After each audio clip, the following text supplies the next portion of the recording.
This is the Big O Show. This is the Big O Show.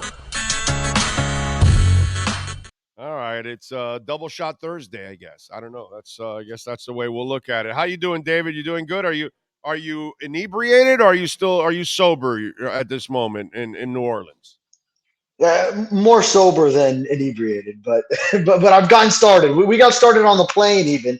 A friend of mine who works at the airport, he got us seat upgrades, and then we learned that it wasn't first class, but our seat upgrades did come with free beverages. So we took advantage of that on the short flight to New Orleans, but just pacing ourselves though, for sure. You stumbled to get your bag in the luggage thing, right? That's what happened. Keep the carry on. Keep carry on. Just no need to check the bag. Just go up top with it, and then the personal item underneath the seat in front of you. All right. So, David, the story gets more interesting now with Dalvin Cook, as there's a report now that the Minnesota Vikings have made a very generous offer, because I want to tell you, I bet you it's more than what Miami offered. Apparently, they have a $7 million offer on the table right now. And so, what's Dalvin Cook going to do? Is he going to go back to Minnesota and become Alexander Madison's backup at $7 million a year? He's the guy that said he wanted money and lots of carries. Or is he going to take a little more money than Miami's offering from the New York Jets, which is less than what Minnesota's offering? Or is he going to take the offer for Miami that's a little less than the Jets and a lot less than Minnesota, but to play for his hometown team? What does Dalvin Cook do, David Furones? Maybe Dalvin Cook looks at this whole situation and says, maybe the grass isn't always greener on the other side. I think of Dwayne Wade when he wanted to go, and he felt very discouraged by what the Heat were offering him and wanted to go to the Chicago Bulls, went to the Cleveland Cavaliers. And then after those two stays, just said, man, I had it a lot better with the Miami Heat. And what a move for the Vikings if they can get him at a discount after they say, go ahead, test the free agent market, see what you're able to get in May and June, and find out what the market is right now for a running back once teams have already sort of spent their early first wave of free agency money, and then maybe you come back to us and we get you at less than what we previously had you for. So could be a move for the Vikings, and it just really depends on how much he really does value the idea of playing back in his hometown and the state income tax difference and whatnot. And if he wants to cut down on some carries, be in a timeshare situation, and how much of a timeshare situation with how many backs there are in Miami. Well, Dalvin Cook is going to be in a timeshare wherever he goes. Wherever he goes. Yeah. Alexander Madison. I mean, the Vikings kind of set it forward like we are ready to play with Alexander Madison as our lead back. And the Jets aren't going to let Breece Hall just sit there when he's healthy. He's going to play because he's a stud. And then they've got the Carter. Breece Hall with the Jets. Yeah, and they've got the Carter. And Michael Carter. Yeah. He's a young back as well that you need to get his carries. So any situation, that's kind of just the state of the NFL running back depth chart all across the league right now, is that not many are being counted as that bell cow back that's going to get you the 20 carries a game and then also contribute in the passing game. So wherever he goes, all the primary options, it seems to be where there's going to be some sort of a timeshare. It's a matter of how much of a timeshare. So if I tell you that the Dolphins offered Dalvin Cook somewhere in the 4.5 to 5 range, the Jets offered him 5.5 to 6 range, Minnesota's offering him 7 with the no tax, where does that all stand? And where do you go? Yeah, if all that, and maybe he tries to see which one will just budge a little bit more, whichever one, because probably on the spectrum of, I think he wants to go to Miami, so he'll take less money to go to Miami, but it's a matter of how much less. So probably just wait and see to see which team before training camp decides, okay, I'll budge a little bit more. I'll give that extra $500,000, whatever it might be, to put myself over the top. But then in that situation, maybe he does decide. Now, it might be a pride thing as well. If you want to go back to Minnesota after that situation, the way it unfolded That's not in Texas or prideful. something. That's not prideful. Yeah. It could No, be a that's not. pride thing You're there where coming back he to doesn't. becoming the Right. number 2 back. That's not prideful. Right, and taking less money after the team that you just worked your release from and try to get the trade out of. So, but if that's the most money, and if money is important to him, then that might be what he ends up doing. But it's ultimately for less than what he was set to make, obviously, beforehand. Is Dalvin Cook a liar? And I tell you that because I personally think he's lying to us. I think he's kind of bullshitting us when it's all said and done. Let me read the quote. I don't know if you did you catch the quote from Dalvin Cook? This is this morning. Yeah, this I may is have been flying. yeah, well, yeah, you might have been flying. That's true. You might be flying. Let me Oh, damn Go it. ahead, Come give on. it to me. Well, I'm trying, but the damn internet went out. Now I went back. Here we go. So they asked him about the process. And he said, where is it? I'm excited to see where he goes. I'm always pulling for him. I'm kind of optimistic, hoping he'll get back. That's Cousins. Wait a minute. I'm sorry. Here we go. Where the hell is it now that I'm okay? There's a $7 million offer on the table for him to accept in Minnesota if he wants to go back. I don't think he wants to go back, as Esiason said on WFAN's Boomer and Geo show, adding that Cook's agent is trying to play the offer off of other teams to drive a bidding war, which is what you were talking about. And then when he was asked about the process, he says, "I'm enjoying the free agent process." Do you believe that? Okay, and part of that was what the Boomer Esiason thing. Yes, Boomer and There. Gio. Yes, yeah, I did see the Boomer Esiason thing, and then that Dalvin Cook said he's enjoying the free agent process. Yeah. You believe in that? I, I believe it from the standpoint of he's having fun with it. He is enjoying the some of the attention, maybe some of the money he wishes was a little bit more. I think from that standpoint, he could enjoy it a lot more if he was getting the offer that he was seeking from this free agent process. But just from what he's posting, how he's liking everything on social media, I think he's liking that he's a free agent and what comes from it. But I think he wants his money. You're being too nice, bro. He wanted money. He wanted Some money. people say that about me. I'm too nice.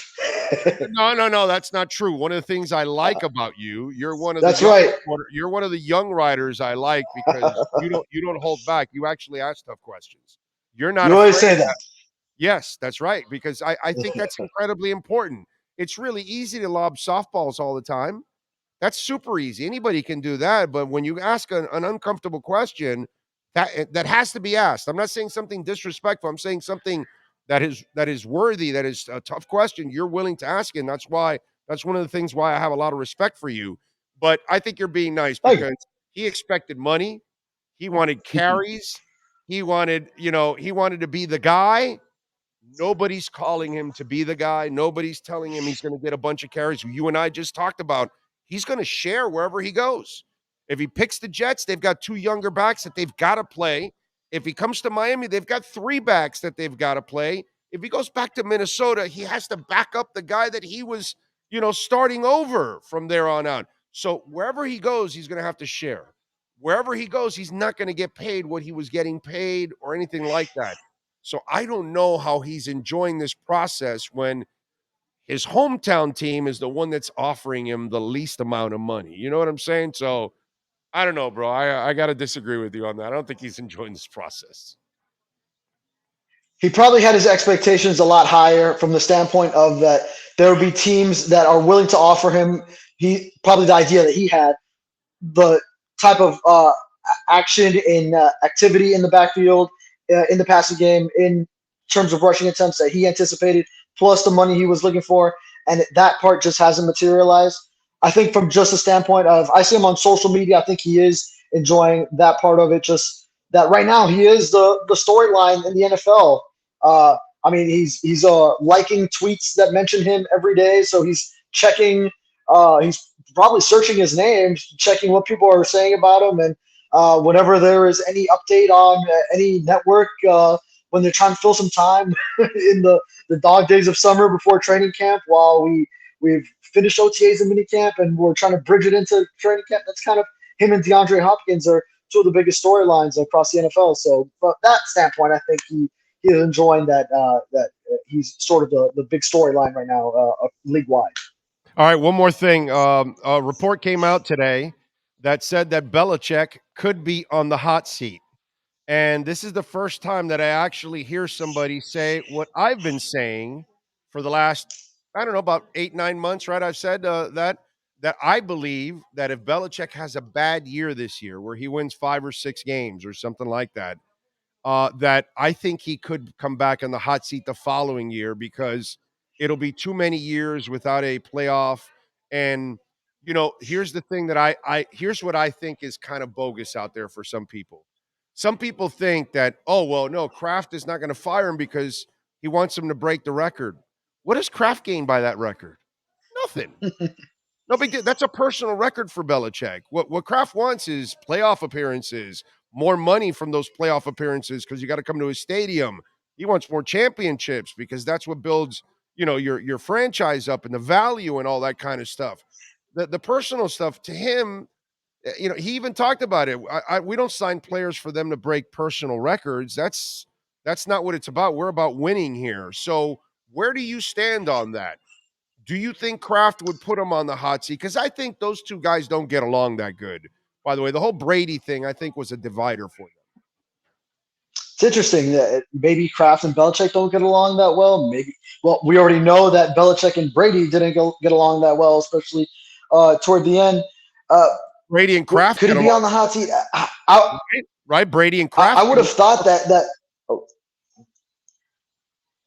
I'm getting a bad connection here, but no. I said that Brady. I said that Brady and Kraft get along perfect. Is my point because yes, Brady and Kraft. Yes. Yeah. Right. Yeah, it seems like so Belichick is the common thread, I guess, there in those two situations where he doesn't get along with the other. But with what he's accomplished over the 4 years now going on over there, then you would have almost thought, boy, he could retire when he wants. He's almost earned that over there. But when you've had all those years in common with Tom Brady, and then since Tom Brady left, then you haven't had the same success to get one team to a playoff appearance, but a big blowout loss in Buffalo afterward. But then if it's a really bad season, could it? See, I'm usually of the standpoint in those situations where if that guy earned the right to retire on his own terms, and go ahead and give it to him. But maybe the Patriots do, and Robert Kraft get these sort of delusions of grandeur, like it's supposed to be like that all the time when they had those 20 years of Brady and Belichick. And I mean, the NFL is hard, man. It's not always going to be like that. So sometimes reality can rear its ugly head very quickly when you don't have this all-time combination of coach and quarterback together, even if one can be great on his own somewhat, but between the two of them, then they are all-time elite.